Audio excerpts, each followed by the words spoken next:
I know it's hard to coordinate exact location.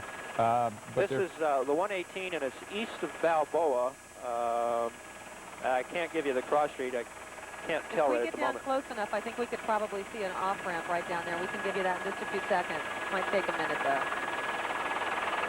Now, it's buckled and dropped. Why I would not want to be in that area. I don't think it's come down to the ground, but it's right over that street where those houses are right there. And unlike the 14 in the, well, there is a car. Looks like there's something there. Charlie, come on around to the left here so we can look down in that freeway. There's either a emergency vehicle or something underneath there. I can't see. There's people walking around on top of it. Once again, you are watching the live coverage from Fox News. We are reporting the aftermath of this 6.6 earthquake. You are now looking at the 118 east of Balboa, where several sections of this particular highway have collapsed and buckled. There does appear to be a couple of emergency vehicles on the scene. And this is what we know at the latest. The Red Cross is reporting 25 deaths at this point. That is not confirmed, but that is what they are reporting. The earthquake, 6.6 magnitude, the epicenter of the earthquake. Also, again, our concern is the rupturing of gas lines. And for those who lack either the knowledge or the equipment to turn off their own gas, if they smell it, they would do well to get themselves and their families away from their structures.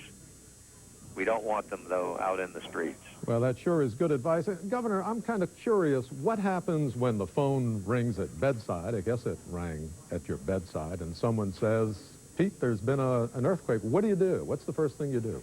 First thing you do is call the Office of Emergency Services and set things up and establish the lines of communication. And that's it. Then you put your clothes on, I guess, and go to the office. You put your clothes on and go to the office, or, as in this case, get ready to go to Los Angeles. We have got a National Guard plane that is warming up, and I think we will be on our way down there within the hour. We need to find an airstrip where we can come down. LAX and Burbank are both closed as a precaution. Well, Governor, thank you very much for joining us, and I hope we'll be able to contact you later today after you've surveyed the damage. Thanks so much. I know you're busy, and we appreciate it very much. From Channel 7 News. And good morning, everyone. I'm Sydney Kohara in the Channel 7 newsroom. You have been watching live coverage of the earthquake devastation from Southern California. To update you, that quake happened at about 4:31 a.m. The first quake could bring a lot of things down, but it also weakens the structure, and an aftershock, even a mild one, even a 3 or 4 pointer, could bring down the entire building or freeway, as you can see here. We're amazed that those cars are still driving under there. Of course, a lot of the freeways, we just got through naming several freeways that are closed, several interchanges, so it's going to be tough getting anywhere today. It's best just to stay home. There's a long list of them. I guess if you really got to go there, you're willing to drive under something like this, but all you have to do is look to your left or right a little bit and see what can happen. I think that would stop me. It seems like a tremendous risk. It certainly does. Lee, are you catching the underpass over there where the car's driving through? And there's quite a, they're just going. Looks like almost I don't know if you're still able to hear me. We have lost power on our cell phone, so I'm not able to hear you anymore. All right, I was trying to call in earlier on a lot of the cell phones aren't working because the powers don't have power. We have some residents who's standing by here. Let's talk to them and find out what they heard. You live nearby. Yeah, we live right here on Haven Ridge. And telling as this 4-foot section of concrete was lifting up on the Santa Monica Freeway, we had a Wall Street Journal delivery truck and a driver who was probably on his way to work, which smashed into the concrete wall. Imagine, if you will, driving at 55 miles an hour on the freeway and literally seeing the freeway lift before your very eyes. We understand that the driver is in serious condition, sustaining some serious head injuries. We see a lot of damage to the windshield, obviously. Point. We are keeping an eye on things. We will keep a tally for you. It's a grim tally, but we will keep an eye on what's going on there. But meanwhile, just if you can look through the static when it's possible, drink in that picture, because it just shows how extensive damage has been in a widespread area of Southern California. And as we've been saying this morning, Carla, this is damage that was felt as far away as Las Vegas, San Diego, and Bakersfield and Santa Barbara. Well, you know, they were talking over at Caltech a little bit earlier of a slip of 3 to 4 feet. And this was a shallow quake 10 miles below the Earth. Section of freeway, possibly a mile-long section of the 10 freeway, both eastbound and westbound right across the way, is going to have to be torn down. That's the only way they're going to be able to repair this kind of damage. I'm Carol Lynn reporting live from the 10 eastbound freeway at Fairfax. Back to you. Hey, we should also point out, too, that the 10 freeway is really, there are two spots, not one, that have been affected. One there is at the Fairfax-Washington Boulevard area, also at Venice Boulevard. You're looking at a water main break, one of several reported today and caused by the earthquake in Southern California. Meantime, we're going to go to Barbara Wilkes from the Red Cross, who was on the phone, and we understand, and this is good news, that the number we had earlier of some 24 people killed is in dispute. That apparently was misinformation. Barbara, what's the story? Yes, that figure was given out erroneously and attributed to us. We're not sure where that came from.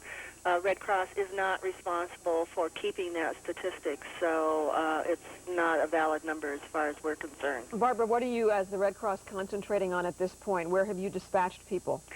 We have damage assessment teams in the valley now traversing. At 4:31, Southern California felt a 6.6 earthquake. It was centered in Northridge, south of the 118 freeway. As you can see from the pictures on your screen, extensive damage, and it was felt as far north as Santa Barbara and Bakersfield all the way down to San Diego, east to Las Vegas.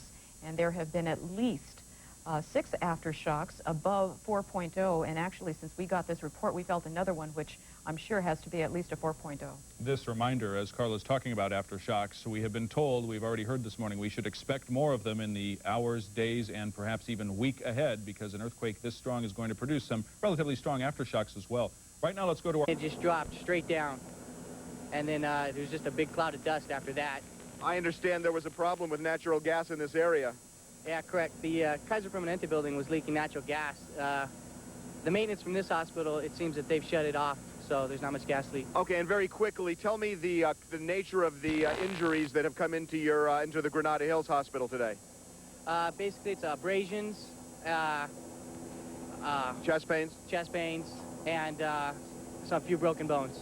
Okay, so fortunately, Mike and Linda, the Kaiser Permanente Hospital apparently had no one inside at the time. It appears to be a complete loss, and this the picture really, we're getting an aftershock right now, actually, and we're watching. We're feeling it also, Harvey. Harvey. The building is actually starting to take a look at this. Yeah, here we're feeling it now. You felt it before we did. Shaking our desk. There's the seismo cam looking at the seismic activity. We are getting a jolt.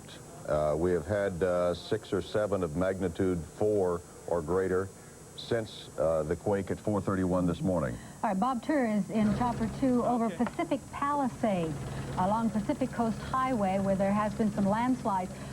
Bob. Morning again. I'm Jeffrey Schaub here at Eyewitness. On Pacific time this morning. So far, we have received a confirmation of 3 deaths overall in Southern California. That coming just moments ago here on CNN from Governor Pete Wilson. Leon? Now, earlier this morning, been, well, severely damaged. Fortunately, at the time the earthquake occurred, we understand that there were no serious injuries at all in that facility. Also, a mobile home community at the 210 and the 5 in this area today, Cal State Northridge. We've seen pictures and reports of students, people camping out, afraid to go back inside until the buildings are checked. Airport at the Burbank Airport, where the windows were blown out of the control tower. It sounds as though the fire department has been able to get a handle on a number of the residential fires that were burning.